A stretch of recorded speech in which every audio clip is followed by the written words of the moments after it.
Hey, welcome to the channel. Today, I'm about to react to Film Theory. The rated R Avengers are coming, which it already begun with Moon Knight episode 1 got released. Was it like yesterday or 2 days ago? I'm not sure. And I said, shit, I'm gonna check it out. Yeah, and I still have yet to check it out. And I saw in the thumbnail that Deadpool, oh yeah, they did get the purchase the rights to Fox, meaning Deadpool will come back. But apparently, I heard they might recast Deadpool. Wolverine, sadly, of course, he's getting recast because he been rated R. Like Logan, he been with that. So yeah, I'll let Matt, yeah, whatever. He'll talk about the rest, but y'all get what I'm trying to say.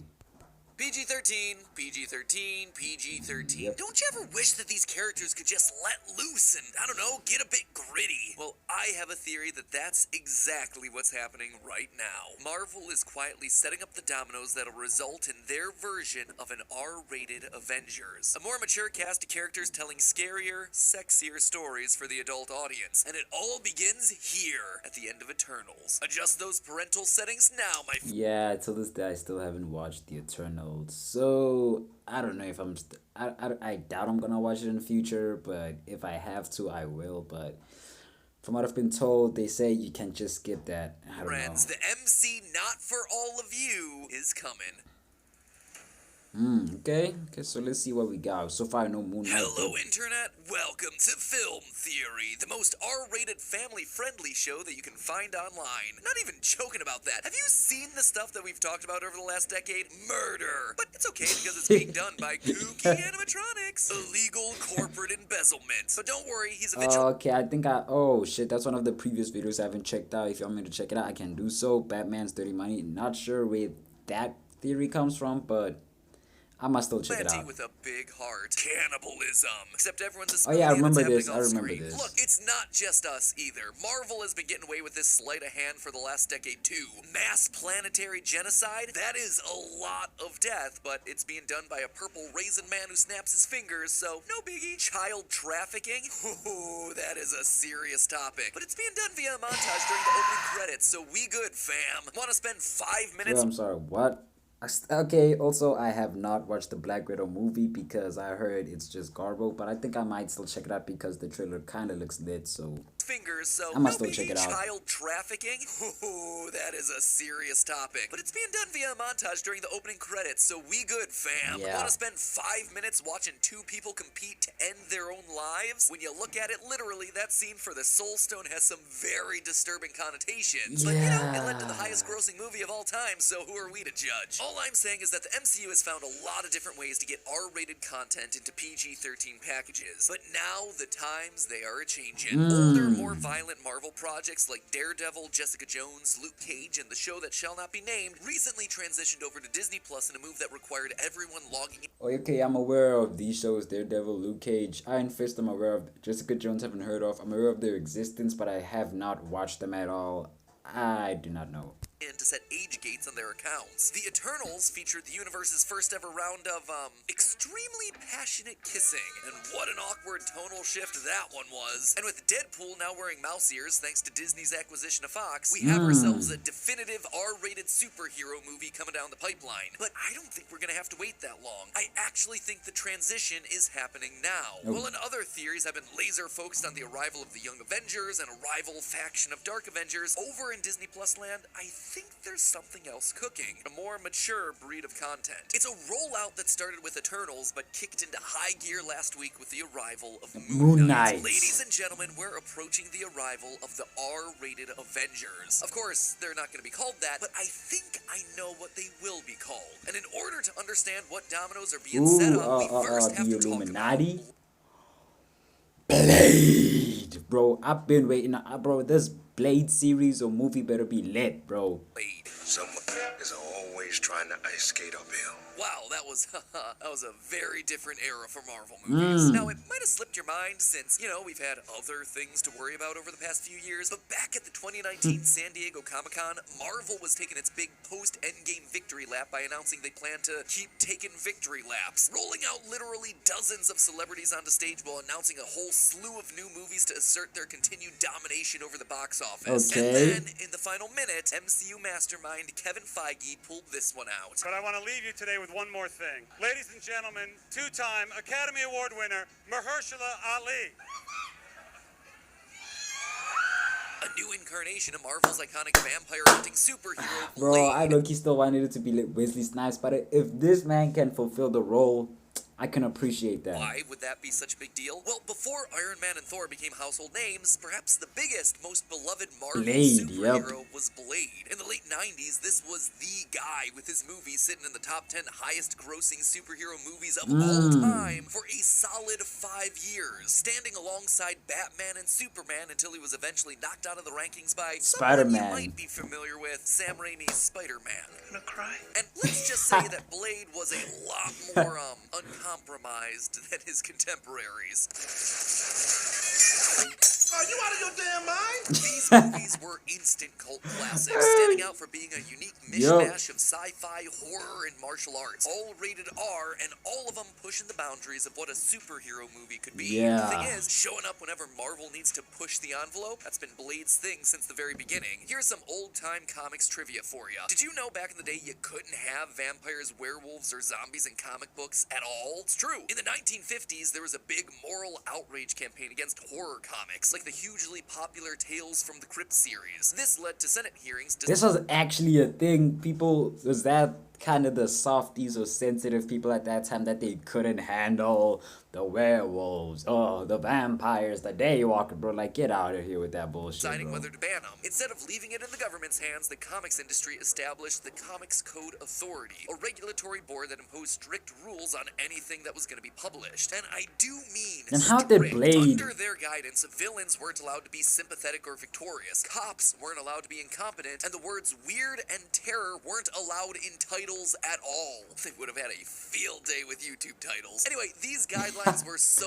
intense that entire genres of imaginary monsters couldn't even be mentioned because they were too closely associated with no-no topics like Satanism and the occult. Zombies, gone. Vampires, gone. That's why Spider-Man's 1960s man who turns into a man-shaped wolf nemesis is called the Man-Wolf instead of, the Wolf-Man. It's also why he gets his powers from a moon rock instead of the full moon, because he is definitely, absolutely not a werewolf. That would be the occult. But by the mid-1970s, that Comics Code Authority had gone bye-bye thanks in no small part to Marvel themselves pushing for it when Stan Lee wanted to run a story about drug use in The Amazing Spider-Man. Marvel Publishing, who'd already discovered the benefits of aiming books at a more mature, or at least an older teenage audience, very quickly jumped back into the horror comics game with grabby titles like Son of Satan, Werewolf by Night, and in 1973, Tomb of Dracula, which introduced the world to none other than Blade in all his gory, blood-soaked, beheading vampire glory. So, you see the pattern emerging here, right? It was one thing for the Blade movies to be doing their thing back in the 90s when Marvel characters were all at different studios, and he could do his R-rated bloody vampire stuff away from everyone else. But now that the Marvel Universe is, in fact, a universe, a connected, unified, shared one, it starts to look difficult to see where someone like Blade, or the Punisher, or Ghost Rider, or even the grittier Netflix... Bro, Ghost Rider gotta make a return. I don't care if it's Nicolas Cage or whatever.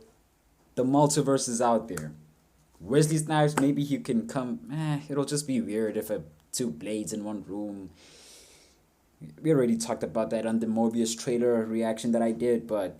Bro, these dudes, they are the guys when it comes to rated R. MCU fits in. I mean, urban violence in Daredevil, assault and abuse in Jessica Jones, racism and police violence in Luke Cage. That's a serious problem when the MCU umbrella has historically been known as general audience appropriate. I mean, sure, a vampire show doesn't need to be adults only, but a PG-13 Blade movie is just inviting the 1,000 Disney-ruined Blade videos here on YouTube with clickbait thumbnails of Wesley Snipes' headshot and a big ol' anime tear rolling down his cheek. It feels like Disney needs a brand for this new breed of mature stuff. A playlist list header on the Disney Plus feed to indicate the adult-oriented content. I mean, right now when you log on and look under Marvel, you literally see everything. So, how do you delineate the ask your parents permission, safe search off Marvel stuff? Well, what about the K word? No, I meant Knights, silent K word. Get your mind out of the gutter, you weirdo. Marvel Knights is a brand identity that Marvel Comics has used a number of times over the years to designate mature audience or high-end titles separate from its mainline publishing. It's also been the branding for a line of animated motion comics, the production banner for Punisher and Ghost Rider movies, and it's the book name of a short-lived unnamed team formed by Daredevil to fight against the Punisher, consisting of himself, Shang-Chi, Black Widow, Moon Knight, and Luke Cage. In short, the word Knight has, in the history of Marvel, tended to denote the content that involves its more edgy characters. And look at who we've just been introduced to in Marvel's most recent outing, Moon Knight. For history of Moon Knight, he was like Blade, a horror comic character introduced back in the days of those banned series, specifically Werewolf by Night issue number 32. Chances are, if you'd heard of Moon Knight at all before they started advertising the show, it's probably based on a series of memes that re-edited the dialogue from old comic panels into jokes about his random collection. Random bullshit go. Yeah, I've seen that meme, but mostly like took recognition of him or picked him up from RDC World when they did Phase 4 heroes or villains or some shit like that. That's why I saw Moon Knight there, bro.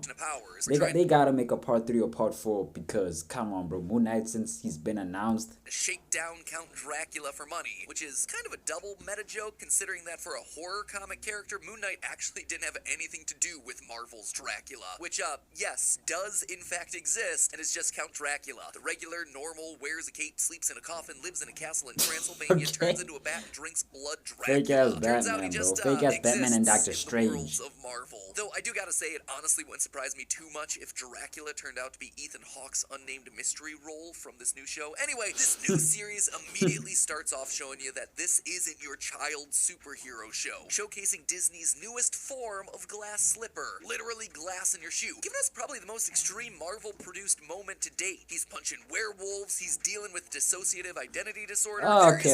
Firstly, so much spoilers. I'ma still watch it though, but still, they'll call up Moon Knight, that's 12 rating, blah blah. But that's changing the weekly, blah blah blah blah. Now it's giving a 16 plus rating. I give it shows like Luke Cage, it's junk. I mean, likes of WandaVision or Loki. Okay. Show got bumped up to a TV 16 plus rating over in the UK, same as Jessica Jones and Luke Cage, putting it higher than every other non-Netflix series they've produced so far. We also know that Moon Knight's old frenemy. Oh shit. I still gotta watch Hawkeye and the Winter Soldier. Shit. How have I not watched Falcon and the Winter Soldier? I mean, and I still gotta watch Hawkeye, of course. Werewolf by Night is getting his own Halloween special this fall. Just saying, between the vampires, werewolves, and guys dressed like mummies, looks like by the time Blade releases in 2023, the MCU will have created the dark universe that Universal Studios failed to get off the ground a few years ago. Now, if we were just talking about these guys, I'd be telling you more about the Midnight Suns, a team of horror and supernatural-based characters that handle monsters, ghouls, ghosts, and were basically the Avengers for scary horror movie stuff. The original lineup consisted of Blade, Morbius, Ghost Rider, Mordred the Mystic, and eventually Doctor Strange. Okay, of course, the 4 I know. Ooh yeah, Morbius was just released. I gotta check that out. People say the movie's mid. It's alright. I still gotta check it out. Luke Cage, shit, I know you. Doctor Strange, I know you. Ghost Rider, of course, the OG, and Morbius, apparently you're mid, so I don't Later know. versions having guys like Moon Knight show up as well to do whatever Moon Knight decided his gimmick was that week. So there's a bunch of spooky horror Star Wars and Halo. themed characters rearing their heads in the MCU that within the next 2 Iron to 3 Fist? years. We must be forming the Suns. Except, still doesn't explain why Blade's voice landed a coveted teaser spot at the end of Eternals. Sure you're ready for that, Mr. Whitman? See, this moment at the end of Eternals was weird, and not just because Dane Whitman, his voice. Yeah, I'm not even gonna watch Eternals. This is all I need. Landed a coveted teaser spot at the end of Eternals. Sure you're ready for that, Mr. Whitman? One more time. That's all. One time. For years, we must be forming the Suns. Except, still doesn't explain why Blade's voice landed a coveted teaser spot at the end of Eternals. Sure you're ready for that, Mr. Whitman? See, this Blade. moment at the end of Eternals was weird, and not just because Dane Whitman here, who goes on to become the Black Knight and dates a character named Cersei, is played by the same guy who was Jon Snow in Game of Thrones. Most slam dunk casting decision ever. No, the reason this teaser's weird from a canonical standpoint is that the Black Knight and his mysterious ebony blade isn't connected to vampire hunting Blade at all. He's not one of the Midnight Suns, he didn't debut in Marvel's 70s horror comics like Moon Knight. There is nothing that truly unites these two characters except their maturity ratings. You see, while Moon Knight, Blade, and Werewolf by Night are mature for dealing with scary monsters, the Black Knight is kind of the opposite. He's traditionally the modern-day descendant of a renegade knight in Arthurian England who inherits his ancestors' cursed sword, the Ebony Blade. He then uses it to redeem his family's name by fighting crime dressed as a knight riding a winged horse. It's not really edgy and definitely not violence and gore scary. I know hard to do when you run around dressed like Edward from Enchanted. No, the reason he's R-rated is because his relationship with Cersei wasn't the usual cute MCU thing where adult relationships are envisioned by children. You owe me a dance. I really like you. I really like you too. I want one. No. In the 90s, Dane Whitman and Cersei had less subtlety. They definitely had more of a trashy romance novel for mom thing going on. Hot and heavy, hard to miss, big hair, big biceps, big personalities. Seriously though, outside of introducing the world to a seventh Infinity Stone, the Ego Stone, this slightly more steamy for mommy and daddy readers romance story is pretty much the reason that either of these characters stayed popular enough through comics' most profitable period amongst the likes of Spider-Man, Wolverine, and the Punisher. In a universe where superhero relationships are typically all high school melodrama. Didn't realize you were waiting.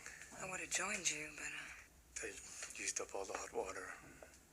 I should have joined you. Dane and Cersei came off more like grown-ups. And today, these two characters were introduced into the world of the MCU via Eternals, the art house MCU film. I started with an image of a macro image of sand. Okay. Cite a William Blake poem to see the world in a grain of sand and heaven in a wildflower.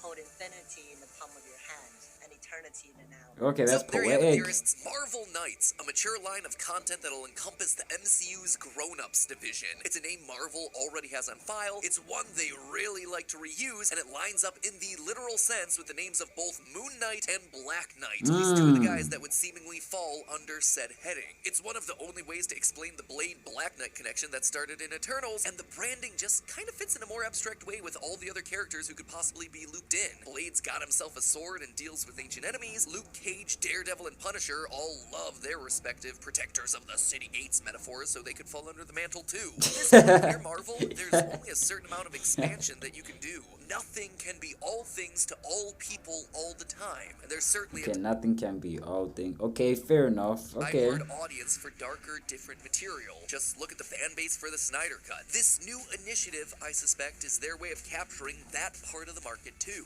Honestly, I gotta agree with Kate Bishop on this one. Your problem is branding. And when you have such a strong umbrella brand already, you need to differentiate. You need something to communicate that these projects are going to be a little bit different and maybe not for everyone. Nights. But hey, that's just a theory. A film theory. And cut.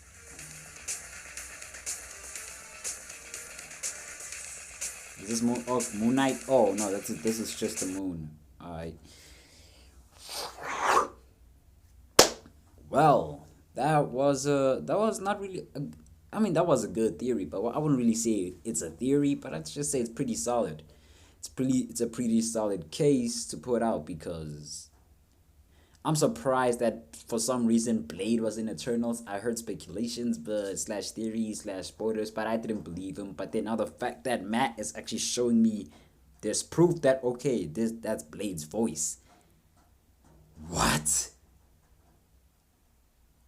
Dude was in Eternals. But after he showed that correlation, I still do not get that correlation. But shit, bro, after this video, close down. I'm gonna watch Moon Knight. I might even upload it today. I'm gonna see. I'll see. But I'm gonna watch me some Moon Knight and then probably get back to y'all. So yeah. Solid case, and I agree with it, and I believe in it, because in Mad Pat we trust. So that's it. I'm gonna see y'all later.